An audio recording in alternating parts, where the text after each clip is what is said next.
Interesting है। Chat GPT पे आप काफ़ी इंटरेस्ट रखते हो, मुझे मालूम है। उससे रिलेटेड कुछ और बातें जो लोगों को पता होनी चाहिए, कुछ इंटरेस्टिंग बात है आपके पास? तो एआई के बारे में एक लाइक बहुत ही इंटरेस्टिंग थ्योरी है जो मतलब मैं आसपास आया तो उसने क्या बोला कि एक ऑथर था वो बोल रहा है कि यार जो एआई है ना वो अभी उसने ह्यूमंस को रिलेट किया बूट लोडर के साथ। तो बूट लोडर क्या होता है कि जब भी आप अपना लैपटॉप ऑन करते हो तो 4 या 5 लाइन है कोड की, मतलब एक छोटा सा प्रोग्राम है जो हेल्प करता है ऑपरेटिंग सिस्टम को लोड करने के लिए। यानी एक चीज़, एक ऐसा प्रोग्राम जो बाकी प्रोग्राम को हेल्प करेगा लोड करने के लिए, और जैसे ही ये काम होता है उसके बाद वो ख़त्म हो जाता है। तो उसने जो बायोलॉजिकल लाइफ है ह्यूमंस की लाइफ को उसको बूट लोडर के साथ कंपेयर किया कि हो सकता है कि जो हमारी लाइफ है वो इतनी छोटी है, अगर आप ग्रैंड स्कीम ऑफ थिंग्स में कॉस्मोलॉजी के टर्म्स में बात करो जहाँ पे करोड़ों अरबों सालों की बातें हो रही हैं, तो ह्यूमन लाइफ कुड भी कि आपने एआई बनाया, इट टू टेक ओवर और उसके बाद दूसरी लाइफ आ गई। और ह्यूमन जो साइकोलॉजी मतलब जो ह्यूमन लाइफ है वो मैटर ही नहीं करती है। तो it can be a boot loader. और एक और इंटरेस्टिंग थॉट जो मुझे लगा, उसने बोला कि यार जो टाइम है लेट्स से कि 4-4.5 बिलियन साल पहले आपका अर्थ बना था। तो अभी जो बिलियन ऑफ साल है वो ह्यूमंस को समझ नहीं आते क्योंकि हम मैक्सिमम जिंदगी कितनी है, 100 साल की है।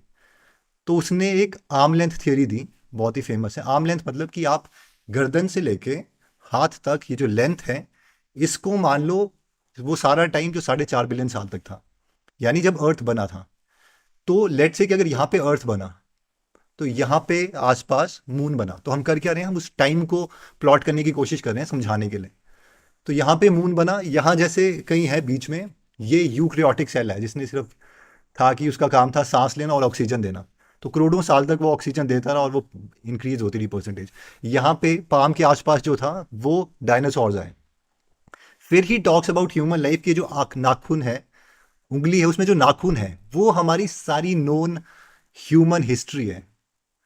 तो वो अगर आप एक फाइल लो और उसको हटा दो तो वो सारी ह्यूमन जिसमें हमारे सारे रिलीजन, हमारी बातें, हमारा ये हमारा वो मतलब अर्थ को कोई फर्क नहीं पड़ता अगर आप वो चीज़ हटा दो।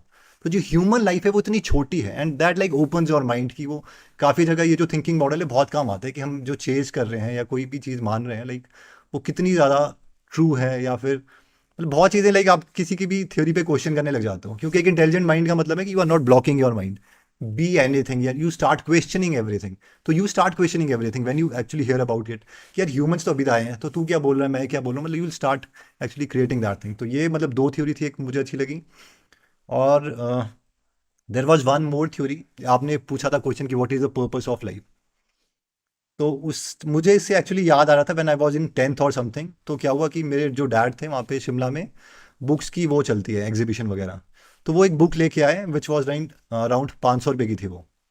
तो जिसकी वजह से क्या हुआ कि मतलब घर में बहुत ज़्यादा ऐसे, मम्मी को मेरे अच्छा नहीं लगा कि 500 रुपये की बुक ले आए, यार इसका बिजली का बिल देना है, उसका बिल देना है, ये देना है। तो मतलब बहुत सारी वहाँ पे वो चीज़ें होने लगी क्योंकि उस टाइम बहुत ज़्यादा मतलब वो मीनिंग था। तो मैंने एक बार देखा, मतलब ऐसी कौन सी बुक ले आए मैं देखता हूँ। और जब मैंने वहाँ पे देखी तो वो कलर्ड बुक थी, तो उसमें फोटोग्राफ्स वगैरह थी। मैं देख रहा था कि क्या चीज़ें हैं, तो उसमें कुछ बादल से बने हुए हैं, क्या हुआ है।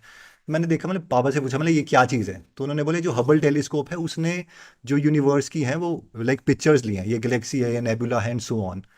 तो ये ब्लैक होल्स वगैरह, तो छोटी छोटी डिस्क्रिप्शंस थी। तो जब मैं वो सोचने लग गया तो उसके बाद for like 3 to 4 months I was in like huge depression.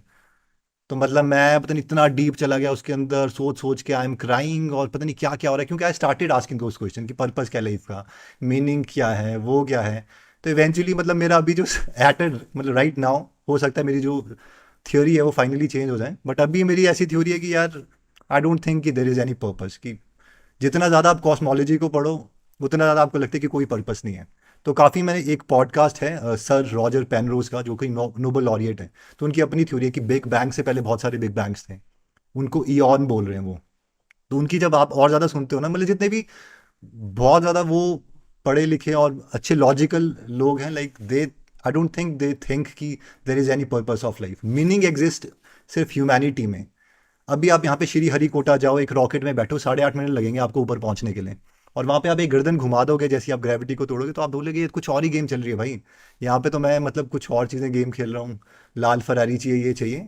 मतलब वो हमेशा नहीं है, we have to be ambitious, but लेकिन वो एक थियोरी है कि यार कई बार आपको बहुत स्ट्रेस है तो this thinking model can help. की मतलब स्ट्रेस किस चीज़ का ले रहे हो आप, कुछ मैटर ही नहीं करता लॉन्ग रन में, हु गिव्स अ डैम।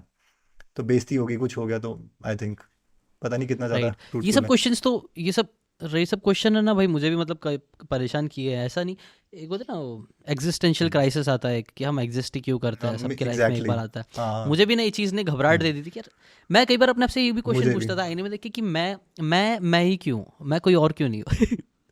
मतलब जो चीज़ मैं फील कर पा रहा हूँ वो मैं ही कर पा रहा हूँ। मैं मतलब इसको क्वेश्चन भी फ्रेम नहीं कर सकता कि मेरे दिमाग में ऐसा कुछ अजीब चलता था। कई बार ऐसा होता है और ये चीज़ तो फ्रस्ट्रेटिंग, समझ में नहीं आता। अभी वही ना, कितनी इंटरेस्टिंग चीज़ है कि मैं हाथ अभी जो देख रहा हूँ ना, ये सिर्फ मैं ही देख सकता हूँ ऐसा। अभी आपको मैं चाहे कैमरा लगा कुछ भी कर दूँ, ये फील मैं ही कर पाऊंगा।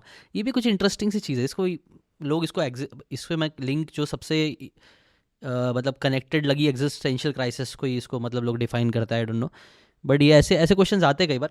बट ये सब चीज़ें इतनी ब्रॉड है ना भाई, मुझे लगता है हमारा जो दिमाग है ना वो केपेबल ही नहीं है उन सारी चीज़ों को समझने, कॉम्प्रिहेंड करने। तो मैं इसीलिए ना एक सोल्यूशन यही आता है कि आप ना ये सब चीज़ में आप स्पिरिचुअलिटी और रिलीजियस तरीके पे चले जाते हो, ताकि आप एक एक पीस ऑफ माइंड रहता है। मुझे लगता है इसीलिए ना मैं थोड़ा स्पिरिचुअल भी मैं भी हूँ। मुझे लगता है ना कि दुनिया और ये सब चीज़ें इतनी ज़्यादा ग्रैंड है ना कि मैं नहीं समझ सकता, मेरा दिमाग उतना केपेबल है ही नहीं हो, क्योंकि मैं समझने हम्म, जाऊँगा मैं पगला जाऊँगा, मेरा दिमाग खराब हो जाएगा। क्योंकि हाँ। हो ही नहीं सकता यार। अगर हाँ। जैसे कि फॉर एग्जांपल, अगर मैं भी ये मोबाइल को स्टडी करने जाऊँ ना, मैं अपनी पूरी ज़िंदगी में को लगता है निकाल सकता हूँ इसको स्टडी करने में, ये मोबाइल को सिर्फ इतना उसमें डेप्थ है, इतनी राइट। सारी चीज़, सेमी कंडक्टर, ये हम्म। वो इलेक्ट्रिक, मतलब हम्म। हम्म। आई गो नट्स। समझ रहा। और ये तो सिर्फ हाँ, मैं हाँ, मोबाइल हाँ। की बात करूँ इतनी सी चीज़ की। लेकिन जैसे ही आपने फिर तुम बोल रहे हम्म। हो यूनिवर्स, भाई क्या होगा उधर पे, मतलब क्या ये इतना दिमाग उसको कॉम्प्रिहेंड ही नहीं कर पाएगा। तो मेरे को ऐसा लगता है मेरे लिए इस चीज़ों का जो आंसर है ना, मैं चुपचाप स्पिरिचुअलिटी की तरफ जाता हूँ इसके लिए। ये सही है, ये मुझे यहीं पे सुकून रहे, यही चीज़ है जो है वो मान रहा हूँ एटलीस्ट अभी के लिए। अगर उससे कुछ बेटर ला के देते हो तो ठीक है, अलग बात है, लेकिन अभी के लिए जो है मैं ये वाला अप्रोच इस पे मानता हूँ। नहीं, एग्जैक्टली, तो वो आपको कोई ना कोई आंसर चाहिए।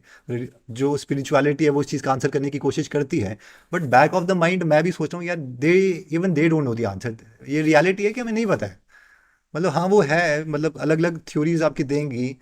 और हर बार जो कोई भी बुक भी है, लेट्स से एनी, मतलब माय पर्सपेक्टिव है कि एनी ऑफ द रिलीजन कोई आंसर नहीं दे पाता मेरी समझ से, क्योंकि उन्हें भी नहीं पता। अभी नई नई चीज़ें निकल रही है, क्योंकि there is a thing called empirical analysis, कि अगर आपको कोई चीज़ मिल जाती है, अगर आपको चांद दिख गया, अगर अभी आपको ब्लैक होल दिख गया, तो आप उसको झुठला नहीं सकते। तो जो ये सारी रिलीजन्स की स्टोरीज है, they have to align with that, क्योंकि आपको तो दिख रहा है।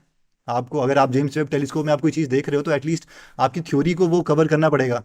तो फिर जो नए नए उसको एक्सप्लेन करने वाले आएंगे, वो उसके साथ अलाइन करने के लिए बोलेंगे, नहीं नहीं, ये तो हमारी सब में बुक में वो था। बट कहीं ना कहीं बैक ऑफ द माइंड हमारा कॉन्शियस और लॉजिकल माइंड जानता है, बट दूसरा हम्म। माइंड है उसको बंद करना पड़ेगा। क्योंकि अगर वो ही स्टार्ट क्वेश्चनिंग दोज थिंग्स, कि जैसे आपने कहा कि वो पगला जाओगे, तो एक्चुअल में पगला जाओगे, तो फिर वो बंद करना पड़ता है दिमाग की, भाई हो गया, अब एक्चुअली ये चीज़ ठीक है, हाँ, करते रहो। आपको एक पॉइंट पे एक डिसीजन लेना पड़ेगा, या तो आप मानोगे, हाँ। Either you are a believer और नॉट बिलीवर, ऐसे पे नो, चले जाएगा इसमें। एग्जैक्टली। क्योंकि हाँ, आप या तो बिलीव करते हो या तो नहीं बिलीव या नहीं नहीं करते हो करते। उसमें। ना, तो राइट। वही दो दो में से एक आंसर बचता है आप, क्योंकि आपको बिलीव करना ही पड़ेगा कोई ना कोई चीज़ पे। साइंटिफिकली भी हर चीज़ का देखो आंसर वही, अपन देखो वाई भी जाते हैं हर चीज़ के एकदम एंड के बाद का भी वाई, कहीं ना कहीं तो वो वाई भी खत्म हो जाता है, फिर लोगों को नहीं पता कि ये क्यों होता है, एग्जैक्टली क्यों होता है। हाँ। अब चलो ये तो मेरे को लगता है पूरा अलग ही डायरेक्शन में पॉडकास्ट चले जाएगा। हाँ, हम लोग कहीं और ही व्यूअर्स चल अगर आप लोग जाएगा। इसके अंदर भी इंटरेस्ट, आप लोग इंटरेस्टिंग हो तो आप बता देना कमेंट में, हम कभी और वापस से बात कर लेंगे इन टॉपिक्स के बारे में।